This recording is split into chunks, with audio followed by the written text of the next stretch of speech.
कैसे हैं आप लोग। लास्ट लेक्चर में आपने क्वेश्चन नंबर 14 तक किया, ठीक है। अब क्वेश्चन नंबर 15 देखें कहां से है।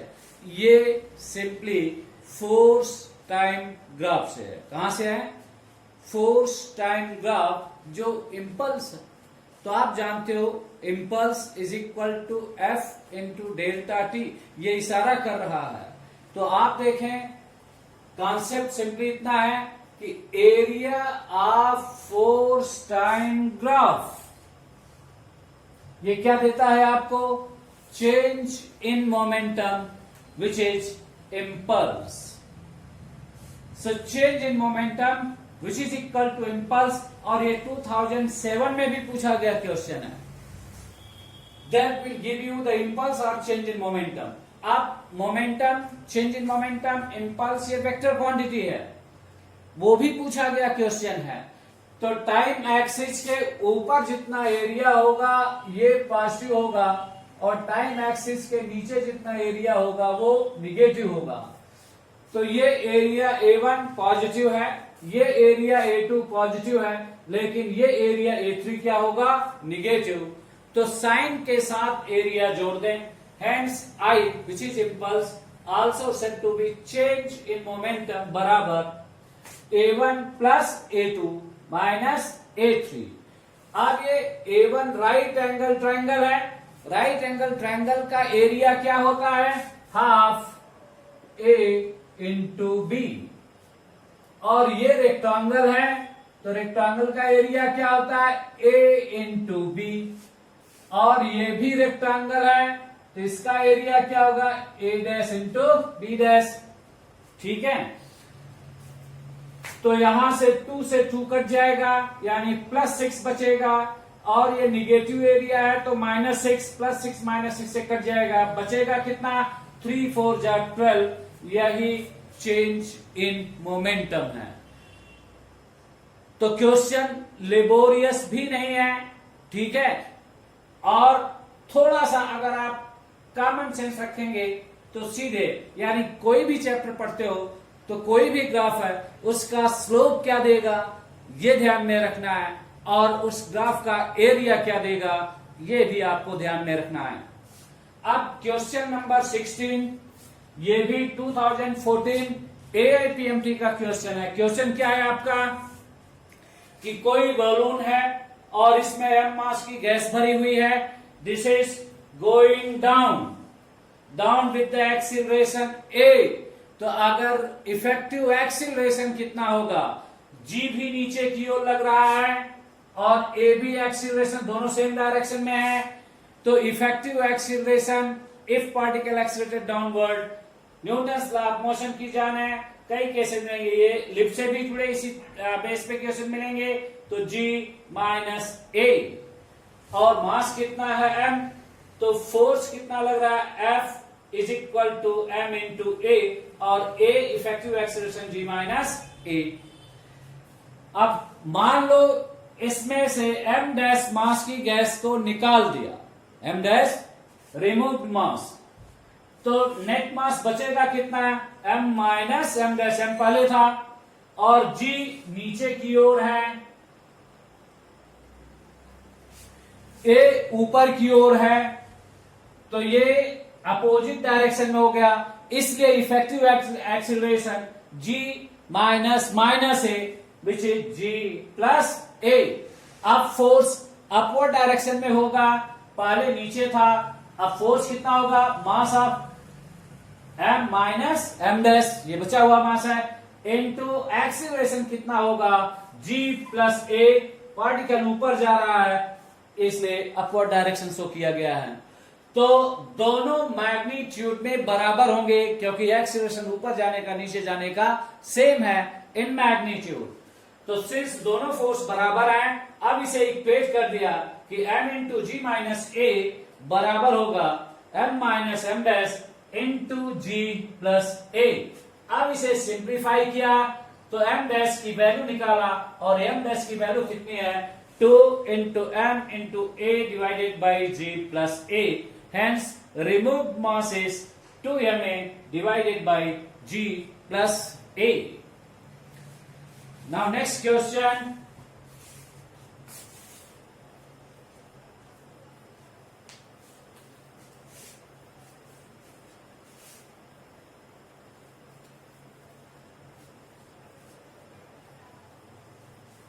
अभी इस क्वेश्चन नंबर 16 में देखा कि अगर पार्टिकल ऊपर की ओर एक्सिलरेटेड है तो effective acceleration g plus a, this comes from फिशिरो फोर्स, और जब नीचे की ओर एक्सिलरेटेड है और एक्सिलरेशन पॉजिटिव है तो effective acceleration is g minus a, जहां g क्या है, ग्रेविटेशनल एक्सिलरेशन। अब जरा क्वेश्चन नंबर 17 देखें आप लोग।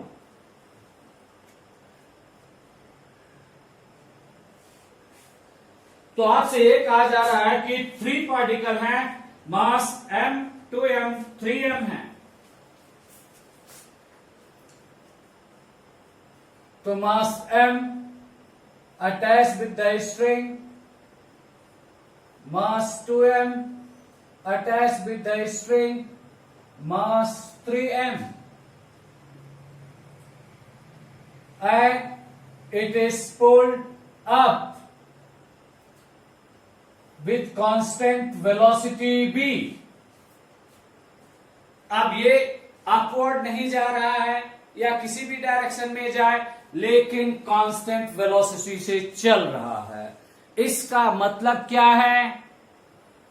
तो या तो पार्टिकल रेस्ट पे हो और या तो कांस्टेंट वेलोसिटी से चल रहा हो। ये क्या इशारा कर रहा है कि उस सिस्टम पर नेट फोर्स 0 होगा। तो since system moving with constant velocity,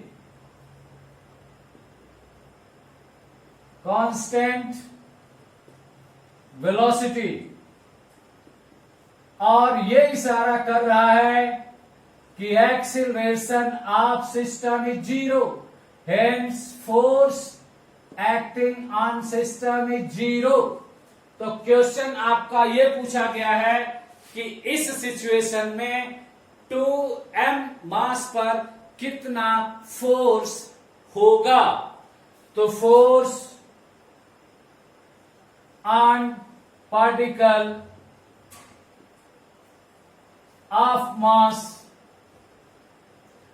2m kg is equal to 0 because system is moving with the constant velocity. अगर ये ऊपर की ओर वर्टिकली ए एक्सिलरेशन से जाता तो effective acceleration g plus a होता और फोर्स हो जाता mass of particle m into g plus a, अगर सिंगल पार्टिकल होता तो। नेक्स्ट क्वेश्चन देखें, क्वेश्चन नंबर 18। तो क्वेश्चन नंबर 18 ये आपका 2013 से पूछा गया क्वेश्चन है और ये भी AIPMT 2013 का पूछा गया क्वेश्चन है। 18 क्वेश्चन नंबर 18 ये है AIPMT 13 और क्वेश्चन क्या है कि ये इंक्लाइन प्लेन है। मान लो इसका इंक्लिनेशन एंगल कितना है, थीटा। अब इसे 2 पार्ट में कर दो तो ये डिस्टेंस L/2 है और ये स्मूथ है। यहां कोई पार्टिकल रखा हुआ है मास m kg। जब ये छोड़ोगे तो ये फ्री सरफेस में मोशन करेगा और यहां आने के बाद सर्टेन वेलोसिटी गेन करेगा। जब तक कि ये ग्राउंड पे पहुंचता है ये नीचे का हाफ पोर्शन रफ है और मान लो कोफिशिएंट ऑफ फ्रिक्शन कितना है म्यू। यहां आके इसकी फिर से वेलोसिटी क्या हो जाती है, 0।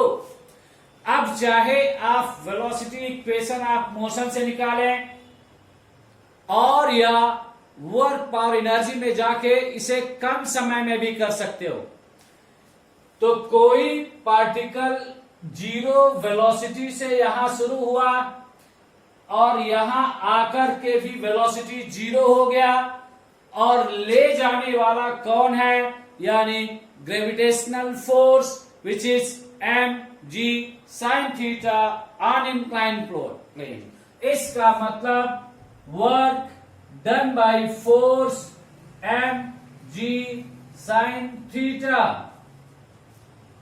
अब ये पॉजिटिव होता है और इतना ही वर्क किया फोर्स ऑफ फ्रिक्शन ने,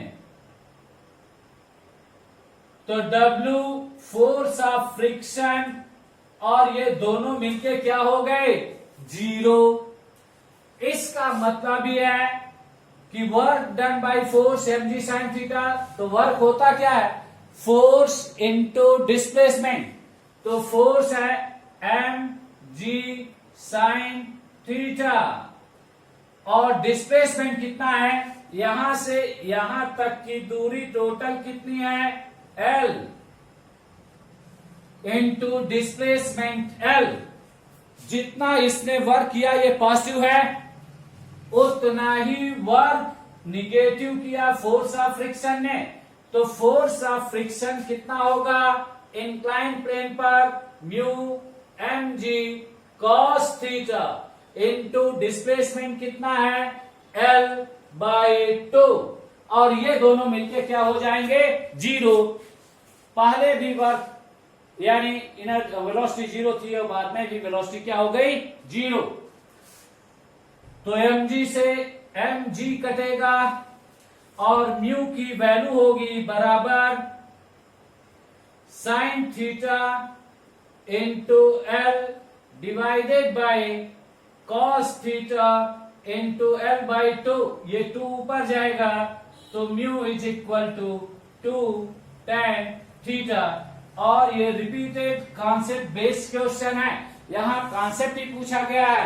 इंक्लाइन प्लेन है, पहला हाफ हिस्सा स्मूथ है, दूसरा हाफ हिस्सा रफ है, और coefficient of friction rough surface का म्यू है। ऊपर से रेस से पार्टिकल शुरू करते हो और जब ये नीचे आता है तो भी रेस पे आ जाता है, then how much is the coefficient of friction. So जानते रहे mu is equal to 2 tan theta, और ये करेक्ट ऑप्शन है जो कि AIPMT 2013 का क्वेश्चन है। तो see the next question.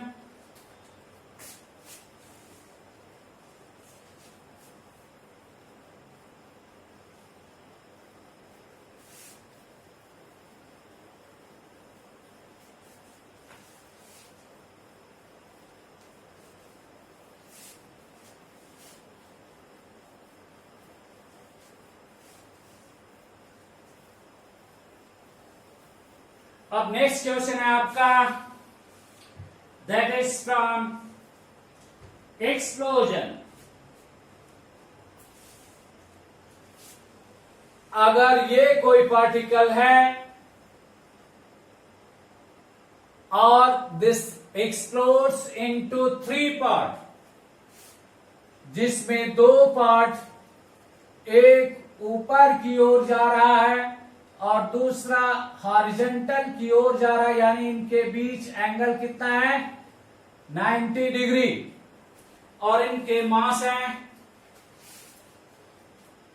So explosion breaks into rock 3 parts. These particles, 2 of them go of right angle to each other. First part of mass 1 kg, इसका मास 1 kg है, और दूसरा जा रहा है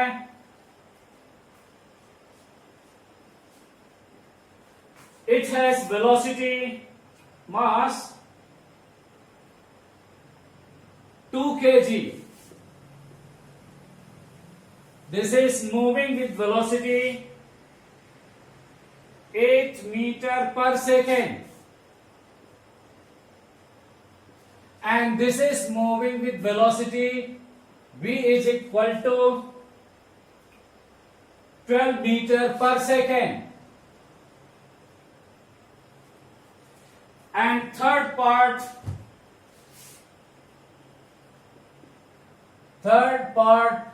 मान लो मास कितना है m dash and moving with the velocity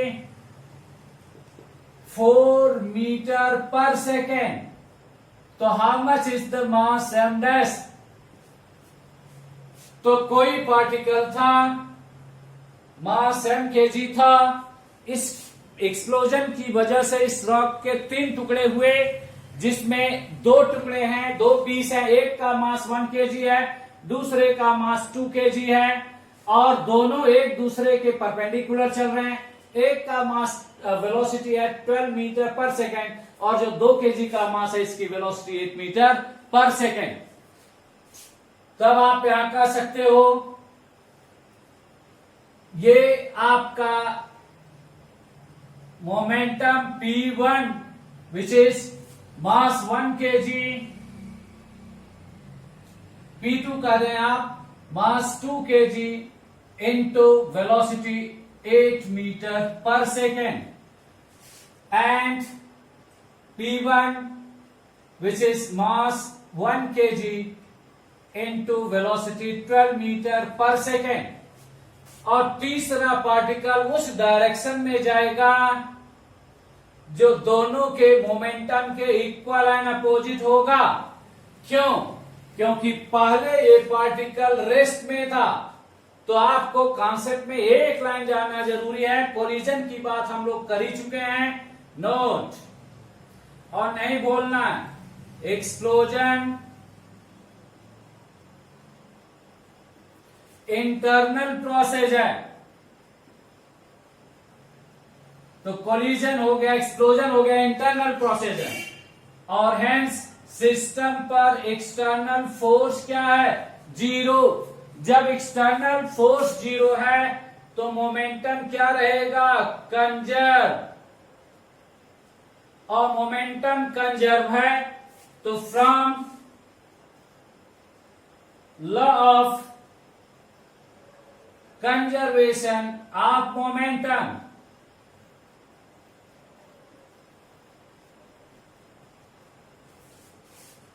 P is equal to P1, vector P is equal to vector P1 plus vector P2 plus vector P3, और ये 0 था. तो पहले पार्टिकल P1 का मोमेंटम मान लो ये y डायरेक्शन में है, तो 1 into 12 which is 12 and say z direction positive, plus P2 आपने लिया है x डायरेक्शन में, और 8 2 जा 16 है, तो 16 i कैप प्लस P3 मास बताना है, और वेलोसिटी 4 दी गई है. ठीक है, तो ये किधर जाएगा ये आपको निकालना है. तो आप कह सकते हो m dash is equal to, अब ये दोनों 90 डिग्री पे हैं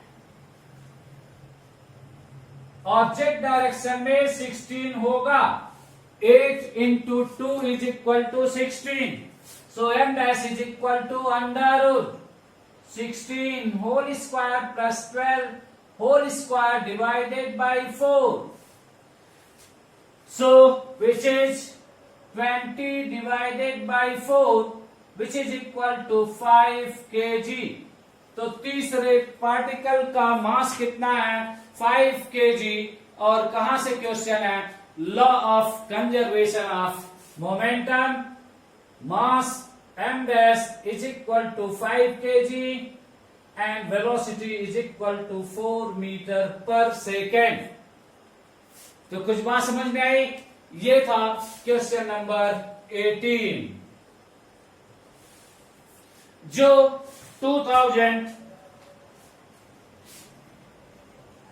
13 का पूछा गया क्वेश्चन भी है ये। AIPMT 2013 का क्वेश्चन है। तो नेक्स्ट क्वेश्चन देखें सभी।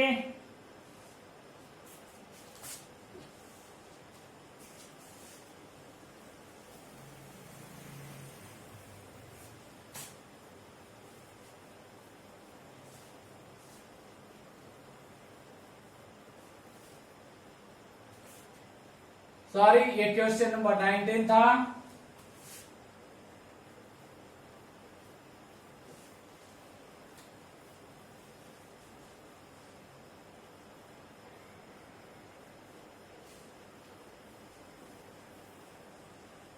Next question number 20।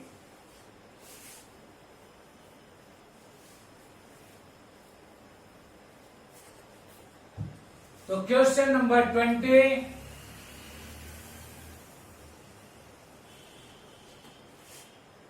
a car of mass 1000 kg, mass of car 1000 kg,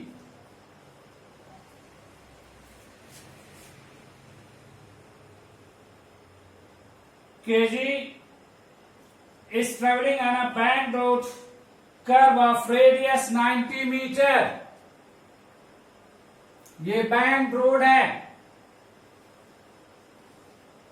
और कार यहां पे टर्न कर रहा है और radius of curvature R which is equal to 90 metre. R is radius of curvature and angle of banking, theta angle of banking is equal to 45 degree।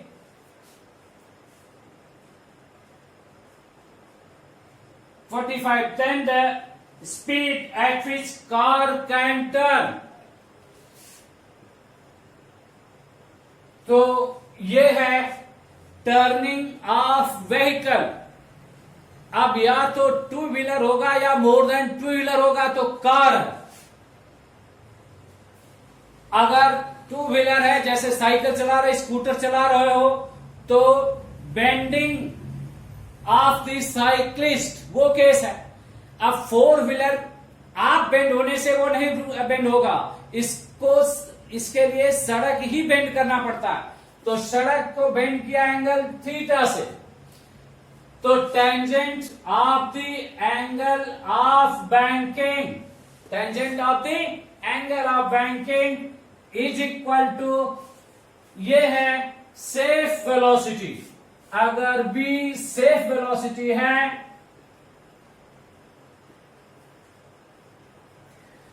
तो v square divided by r radius of curvature into g. आपसे भी कहा कि जी की value कितना consider करें, 10 metre per second square. So B is equal to under root R into G into 10 theta which is equal to, radius of curvature कितना है 90 metre, जी की वैल्यू कितनी है 10 और 1045 डिग्री इज इक्वल टू 1 और 900 का वर्ग स्क्वायर रूट लोगे तो कितना होगा 30 मीटर पर सेकेंड। ये सेफ वेलोसिटी है। अगर इससे ज्यादा वेलोसिटी हुई तो it will move away side, away outside side of the road. अगर इससे कम हो गई तो इट विल स्लाइड डाउनवर्ड।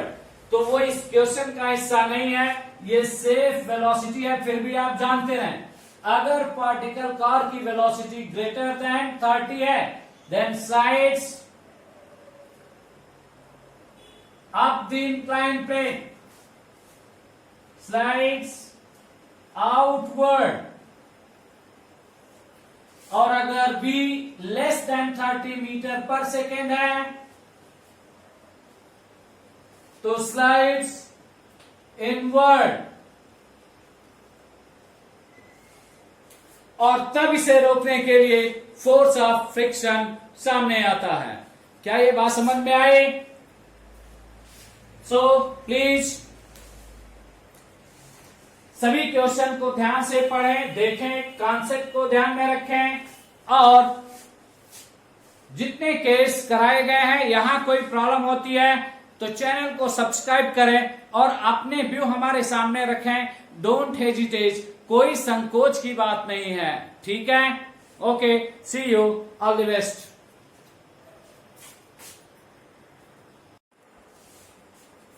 तो क्वेश्चन नंबर 21, ये AIPMT 2012 का क्वेश्चन है और कॉन्सेप्ट केवल law of conservation of momentum है। ये कोलिजन की क्वेश्चन, बट यहाँ पे दिया गया न्यूटन्स लॉ ऑफ मोशन में। तो आप जानते हो कोलिजन इंटरनल प्रोसेस है, एक्सटर्नल फोर्स 0 होगा, और जब एक्सटर्नल फोर्स 0 होगा तो मोमेंटम रिमेन्स कंजर्व, यानी कोलिजन से पहले मोमेंटम उतना ही होगा जितना मोमेंटम कोलिजन के बाद होगा।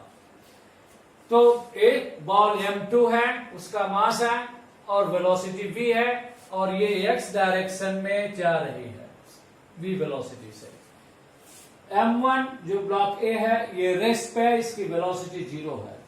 कोलिजन होता है और after collision m2 v/2 velocity से ऊपर की ओर जाती है, यानी y डायरेक्शन में जाती है। तो आप स्पीड बताएं m1 ब्लॉक की, यानी A ब्लॉक की स्पीड बतानी है, और यही क्वेश्चन है, 4 ऑप्शन जिसमें चूज करना है।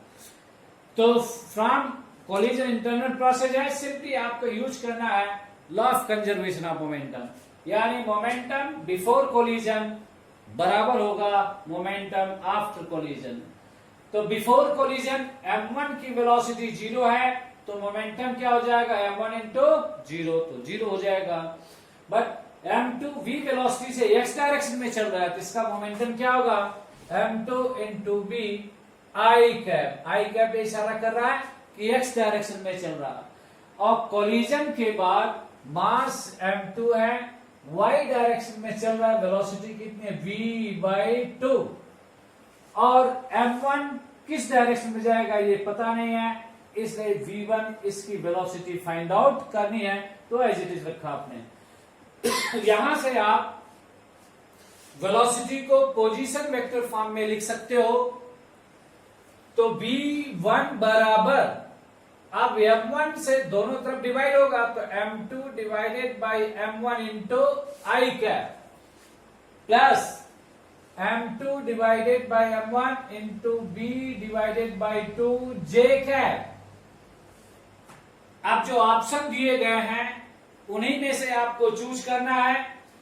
तो कोई भी पोजीशन वेक्टर, मान लीजिए कि vector r is equal to a I cap plus b j cap, ये 2 डायमेंशनल कोऑर्डिनेट फॉर्म में है। तो अगर चाहते हो इस वेक्टर का i कैप या j कैप के साथ एंगल कितना है, तो आप लिख सकते हो tan थीटा बराबर y डिवाइडेड बाई x, ये एंगल देगा टेंजेंट फ्रॉम 90 डिग्री। और ना ध्यान में हो तो आप देखें ये y है और ये क्या है, x है। अगर ये वेक्टर है, ये एंगल है, तो tan थीटा बराबर y डिवाइडेड बाई x। अब y की वैल्यू है m2 divided by m1 into b/2, और x की वैल्यू है m2 divided by m1 into b। सब कट जाएगा, बचेगा कितना, 1/2। इसलिए theta is equal to tan inverse 1/2 from x axis, ये एंगल है फ्रॉम x एक्सिस, और यही ऑप्शन सही होगा। क्वेश्चन नंबर 22 लिफ्ट से जुड़ा हुआ क्वेश्चन है। अब आप जानते हो कि ये लिफ्ट है और लिफ्ट का मास कितना है कंटेनर का, 940 kg। इसके अंदर आप बैठे हैं, एक पर्सन बैठा हुआ खड़ा हुआ है जिसका मास है 60 केजी और ये लिफ्ट ऊपर की ओर जा रही है जहां एक्सीलरेशन है 1 मीटर पर सेकेंड स्क्वायर। तो इस स्ट्रिंग में टेंशन कितना होगा ये आपको बताना है। तो tension in the string, acceleration 1 metre है और जी की वैल्यू जो 10 है वो नीचे है, तो इफेक्टिव एक्सीलरेशन कितना होगा g प्लस ए, अभी पीछे भी क्वेश्चन में किया। और मास ऑफ द सिस्टम, तो 940 लिफ्ट के कंटेनर का मास है और 60 केजी मैन का मास है और एक्सीलरेशन g की वैल्यू 10 और a की वैल्यू 1, तो t is equal to 11,000 newton. इसलिए जिस स्ट्रिंग से लिफ्ट ऊपर की ओर जा रही है उसमें टेंशन डेवलप होगा 11,000 न्यूटन। तो नेक्स्ट क्वेश्चन,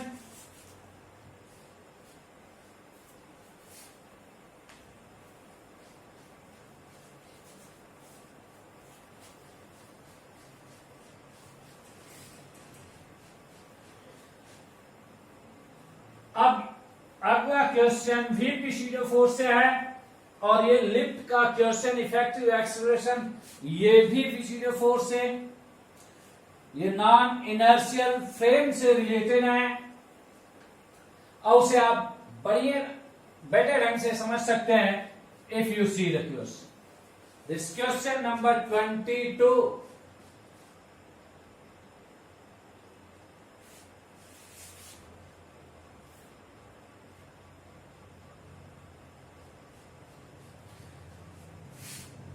ये 23 की ओर देखें, जो पिछला क्वेश्चन था वो 22 था। अब क्वेश्चन नंबर 23 और ये पूछा गया क्वेश्चन है AIPMT 2010, AIPMT 2010 का क्वेश्चन है। क्वेश्चन सिर्फ इतना है कि एक कार्ट है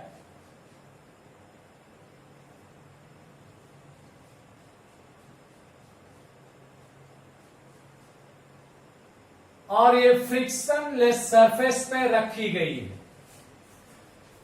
this cart is given acceleration a and a block is kept at the front end, coefficient of friction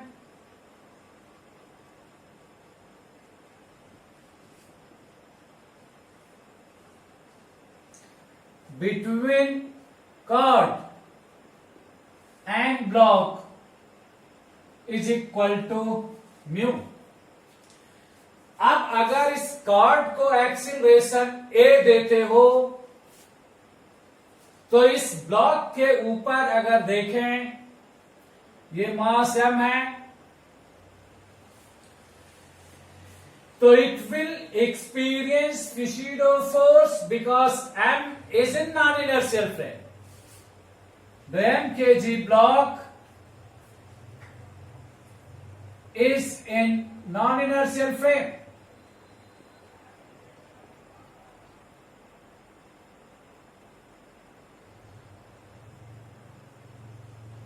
और ये Fishido force होगा mass of the block into acceleration of the card। ये acceleration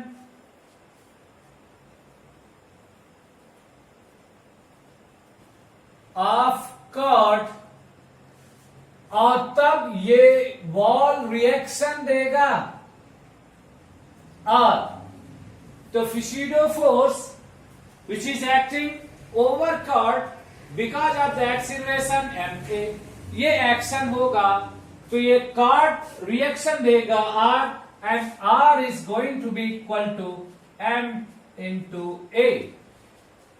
अब जब भी reaction force है तो इसके बीच ऊपर की ओर लगेगा फोर्स ऑफ फ्रिक्शन और नीचे फोर्स लगेगा mg। तो ग्रेविटेशनल फोर्स mg डाउनवर्ड और फोर्स ऑफ फ्रिक्शन F, और फोर्स ऑफ फ्रिक्शन F बराबर होता है म्यू इंटू आर, और mu is equal to r की value M into a. For equilibrium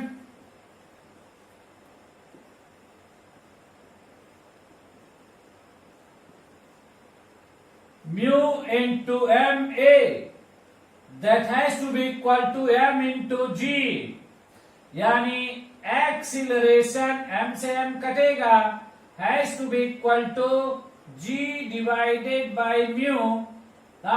या तो उससे ज्यादा हो और या तो बराबर हो। सो अगर इस ट्रॉली को acceleration g divided by mu या तो इसके बराबर हो और या तो उससे ज्यादा हो, तो ये ब्लॉक रेस्ट पे रहेगा। अगर एक्सीलरेशन इससे कम हो गया तो ये स्लाइड कर जाएगा, एमडी ज्यादा हो जाएगा, नीचे की ओर जाएगा। इसे जस्ट रोकने के लिए म्यू इंटू एम ए बराबर होना चाहिए एम जी के। क्या ये बात समझ में आई? Okay, next question, question number 24, वो कोलिजन से है जिसे आप नेक्स्ट चैप्टर में देखेंगे, इसलिए सभी ध्यान दें क्वेश्चन नंबर 25 पे।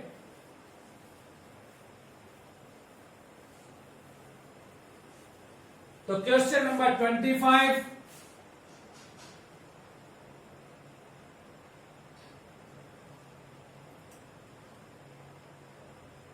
आप ये भी AIPMP का क्वेश्चन है, कौन से साल का है क्वेश्चन पेपर से देख लें। क्वेश्चन ये है आपका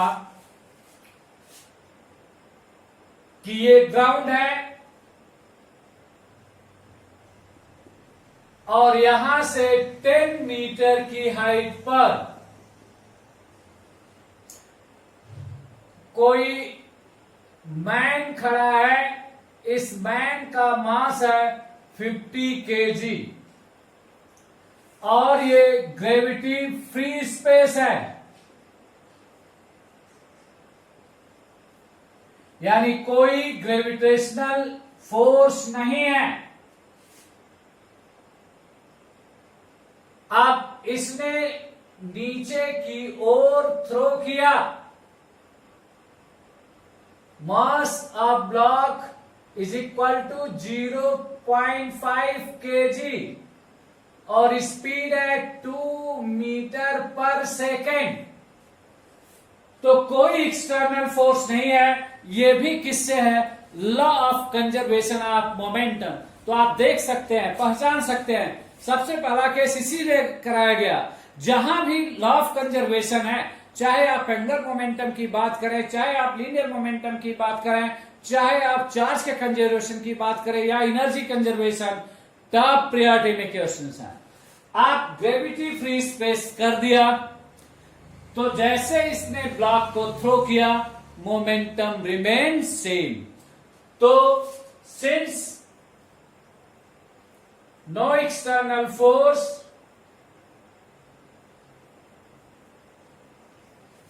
hence momentum remains conserved। ये उस ब्लॉक और मैन के बीच की कहानी है। तो जब इसे नीचे थ्रो किया, शुरू में मोमेंटम 0 था, तो ये इधर गया तो इसका मोमेंटम किधर होगा? ऊपर की ओर। तो यहां मास 50 kg है, इनिशियली वेलोसिटी क्या था? 0। अब इधर थ्रो किया 0.5 kg के मास को with velocity 2 metre per second, तो इस ब्लॉक का मोमेंटम किधर होगा? Vertically upward. तो फिर इनिशियली मोमेंटम 0 बराबर, यानी initial momentum is equal to final momentum. तो शुरू में ये रेस्ट पे था, वेलोसिटी 0 थी, तो दोनों का मोमेंटम क्या हो गया? 0। अब फाइनली क्या हुआ? मान लो 50 kg का ब्लॉक है, मास है, और इसकी वेलोसिटी v है, प्लस मास है 0.5 kg, वेलोसिटी है 2 metre per second. Hence v is equal to minus 50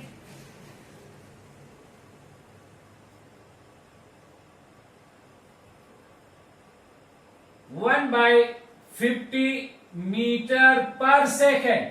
ये मैन की वेलोसिटी होगी। अब मैन कितनी दूर जाएगा? क्वेश्चन ये है कि जब तक ये पार्टिकल 10 मीटर डिस्टेंस चलता है उतनी देर में मैन ऊपर जाएगा और कितनी दूर जाएगा। तो टाइम टेकन, अब डिस्टेंस कितना चलना है? 10 मीटर। वेलोसिटी कितनी है? 2 मीटर पर सेकेंड। तो कब तक ये ब्लॉक जमीन पे पहुंच जाएगा? यूनिफॉर्म मोशन है, तो टाइम टेकन इज 5 सेकेंड। Hence distance travelled by man is equal to velocity into time. तो वेलोसिटी 1/50, टाइम कितना? 5। तो this is 1/10 metre which is 0.1 metre. इसलिए अब मैन कितने ऊपर? 10 मीटर ये था, 0.1 मीटर और ऊपर गया, तो total height h is equal to 10 meter plus 0.1 meter which is 10.1 metre, और यही करेक्ट आंसर है। तो कुछ बात समझ में आए? Okay, see you.